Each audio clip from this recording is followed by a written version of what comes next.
حمید اختر صاحب ہیں ہمارے درمیان، فیض صاحب کے بہت درینہ دوست. ان کی طبیعت کچھ ناساز ہے، اس لیے میری خواہش ہے کہ وہ اپنی کرسی پر بیٹھ کے ہی آپ سے باتیں کریں.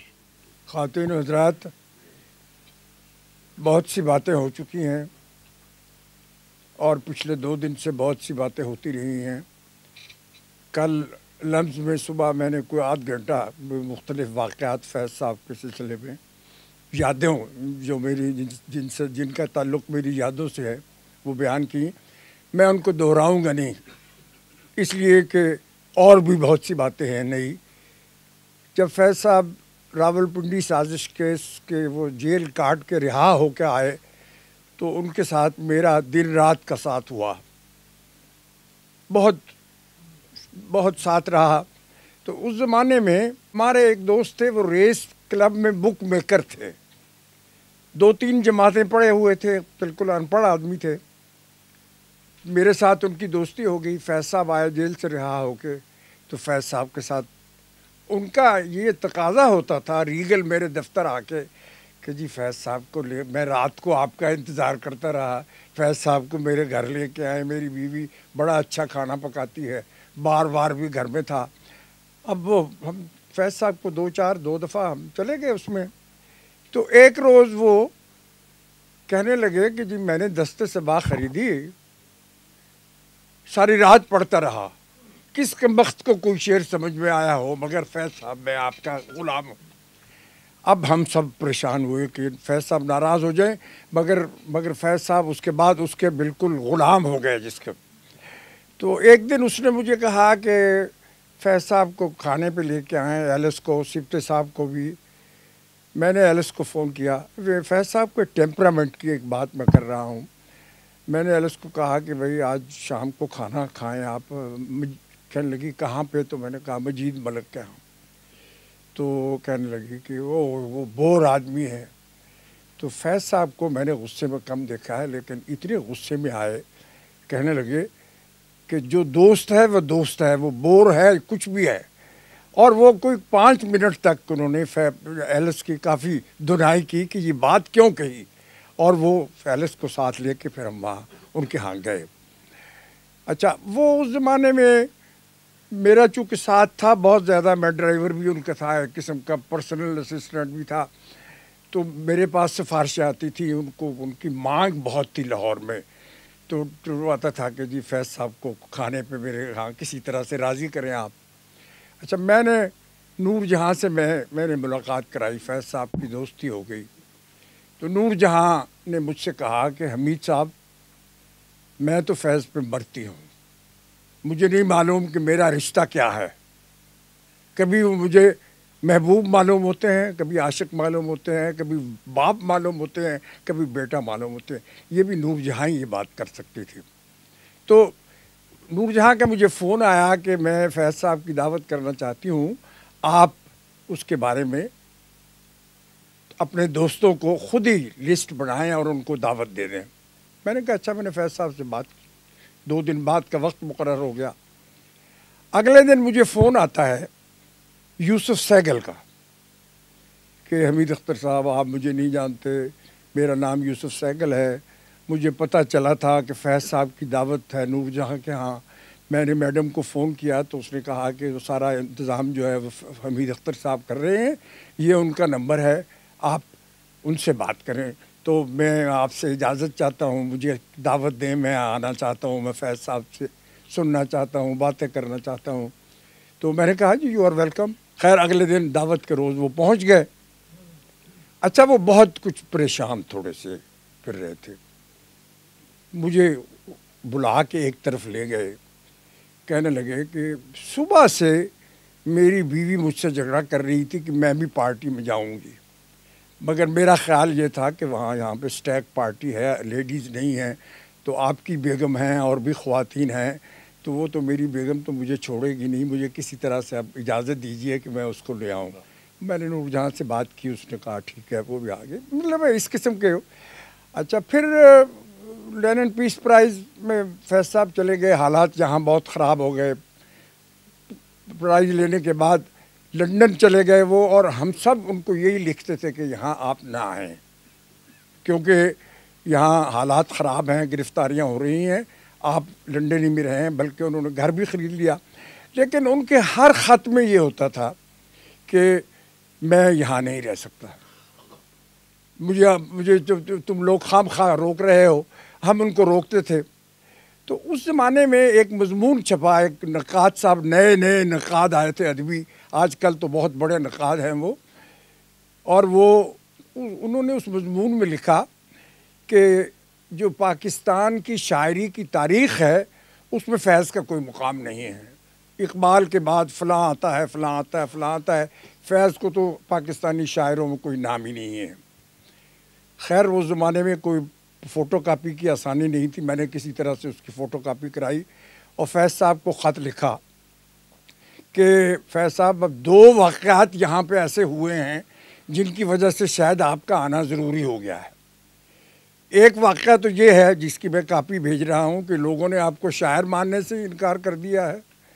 دوسرا واقعہ یہ ہے کہ آپ کی غزل گلوں میں رنگ بھرے باد نو بہار چلے یہ ہیرا منڈی میں ہٹ ہو گئی ہے، اس لیے اب آپ آ جائیں. اچھا ایسے ہی لکھ دیا.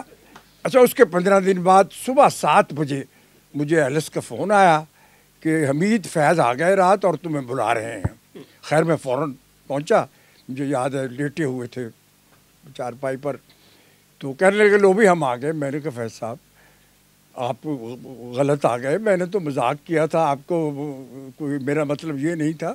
لیکن وہ غالباً بہانہ ڈھونڈ رہے تھے، انہوں نے میرے سر پہ ڈال کر ان کا نہیں، کراچی میں میری منظور قادر سے ملاقات ہوگی. اس زمانے میں کیپٹل کراچی تھا. منظور قادر سے ملاقات ہوگی، وہ کہتے ہیں گرفتاریاں وغیرہ نہیں ہوں گی. تو لیکن اگلی صبح 8 بجے 7 بجے پھر مجھے ایلس کا فون آیا کہ حمید وہ لے گئے فیض صاحب کو، گرفتار ہو گیا پھر وہ. اچھا ایک فیض صاحب جب پنڈی کانسپریسی کے سلسلے میں منٹگمری میں تھے تو ایک ڈپٹی سپرڈنٹ تھے شمشاد، وہ وہاں پہ ان کے واقف تھے. تو فیض صاحب جب آئے اور پاکستان ٹائمز جوائن کیا تو وہ میرے پاس آ کے میرے کمرے میں مجھے کہتے تھے جی کرنل صاحب سے ذرا میری ملاقات کرا دیں اور وہ ان سے سفارشیں وغیرہ. اب مجھے دن بھر میں آئی واز فیلنگ گلٹی کہ میں نے مذاق میں فیض صاحب کو لکھا، ان کو بہانہ مل گیا، آ گئے، گرفتار ہو گئے. تو بہت ہی سارا دن میرا ڈپریشن میں گزرا. شام کو دعوت تھی ایک جگہ، کوئی محفل تھی، 12 بجے محفل ختم ہوئی. میں نے گاڑی پکڑی اور میں کیمپ جیل پہنچ گیا. میں نے وہ گیٹ پہ جا کے کہا کہ وہ شمشاد کو بلاؤ، ڈپٹی سپرڈنٹ کو.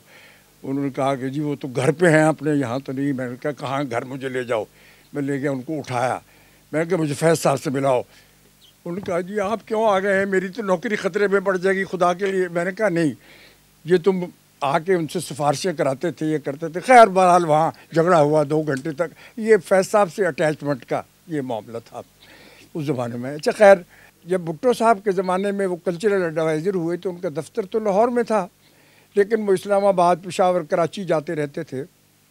کراچی میں میرے ایک لدھیانے کے دوست خواجہ معراج ان کے گھر پہ ٹھہرتے تھے. میرے وجہ سے ان کا دوستانہ ہو گیا تھا. اور وہاں پہ فیض صاحب شام کو اکیلے نہیں بیٹھ سکتے تھے. ویسے بھی شاعری کا تو تعلق ہے میں نوشی سے، کیونکہ غالب تو انقلاب ہی لاتے ہیں شاعری کے ذریعے سے. بیا کے قاعدہ آسماں بگردانیم، قضا بگردش رتل گراں بگردانیم. اور حافظ کہتے ہیں کہ میں کے بدنام کنند اہل خردرہ غلط است، بلکہ میں بھی شود از صحبت ناداں بدنام. تو خیر فیض صاحب شام کو محفل کے بغیر نہیں رہتے تھے. وہاں پہ محفل لگتی 12-1 بجے تک، پھر کھانا ہوتا 1:30-2 بج جاتے، پھر سوتے، اور 9 بجے ان کی میٹنگ ہوتی تھی فیض صاحب کی. تو میں کراچی گیا تو مجھے خواجہ معراج نے کہا کہ جی مجھ سے تو حمید صاحب اتنی دیر تک محفل جمانے کے بعد صبح 11 بجے تک ہلا ہی نہیں جاتا.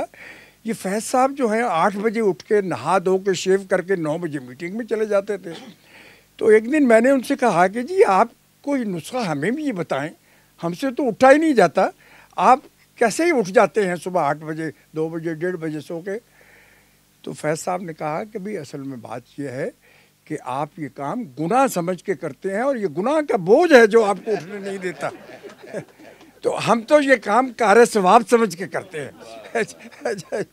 تو بہرحال یہ ہے کہ شام کو کہیں محفل ہوتی تھی تو 12 بجے 1 بجے اگر وہاں سے واپس آ رہے ہیں تو اکثر ان کا فیض صاحب کا کہنا ہوتا تھا کہ صوفی صاحب کے ہاں چلو. تو ہم کئی دفعہ 12 بجے 1 بجے صوفی صاحب کو جا کے جگہ. اچھا عجیب یہ جو پرانی نسل کے لوگ تھے, عجیب بات ہے, صوفی صاحب کا پہلا سوال یہ ہوتا تھا کہ آپ لوگوں نے کھانا کھایا؟ تو 1-2 دفعہ ایسا ہوا کہ ہم نے کھانا نہیں کھایا تھا اور 10 منٹ کے اندر اندر کھانا آ گیا. یہ مطلب یہ ہے کہ اس زمانے کے لوگوں کا یہ معاملہ تھا. تو اب یہ لوگ رہے نہیں, یہ لوگ ہی نہیں رہے بلکہ جو ہماری روایتیں تھیں, جو ہمارے قاعدے قانون تھے, وہ بھی سب بدل گئے. امجد صاحب برادر عزیز نے مشاعروں کا ذکر کیا ہے. مشاعرے بھی ہماری ثقافت کا حصہ تھا, اب کہیں نظر نہیں آتے مشاعرے. ہوٹنگ بھی اس کا حصہ تھا. مجھے امجد صاحب کی بات سن کے 2 مشاعرے یاد آ گئے. ایک تو میرٹھ میں جو ساغر نظامی کا غالباً گھر تھا, وہ مشاعرہ ہو رہا تھا. ساغر نظامی مشاعرے کے شاعر تھے, وہ نکلے ہوئے تھے, اس لیے ان کا نام نہیں تھا, وہ چونکہ تھے ہی نہیں شہر میں. لیکن جس دن مشاعرہ تھا اس دن وہ آ گئے اور مشاعرہ شروع ہوا تو پیچھے آ کے بیٹھ بھی گئے. لوگوں نے دیکھا اور شور مچایا کہ جی ساغر صاحب. اسٹیج سیکرٹری نے کہا جی ساغر صاحب تشریف لائیں. اب ساغر صاحب نے بیاض نکالی, جیب سے اینک لگائی, مائک پہ پہنچے. اب وہ الٹ پلٹ رہے ہیں اور یہ بھی کہہ رہے ہیں میں تو پڑھنے کے لیے نہیں آیا تھا. پھر الٹ پلٹ رہے, غلط ڈھونڈ رہے ہیں, میں تو پڑھنے کے لیے نہیں آیا تھا. جب تیسری دفعہ انہوں نے کہا میں تو پڑھنے کے لیے نہیں آیا تھا, تو پیچھے سے آواز آئی تو پھر تو بستہ ساتھ کیوں لایا تھا. یہ اس قسم کی ہوٹنگ جو ہے یہ.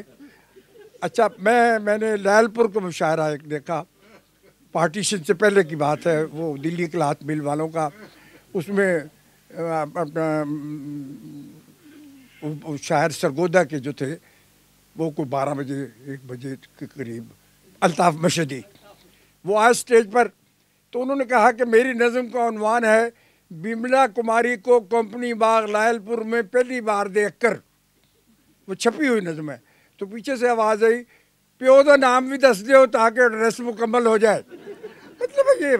اچھا سابو صدیق انسٹیٹیوٹ میں مشاعرہ ہو رہا تھا, اس میں سردار جعفری, ساحر لدھیانوی, مجروح سلطان پری, ہم سب لوگ تھے, مجاز تھے.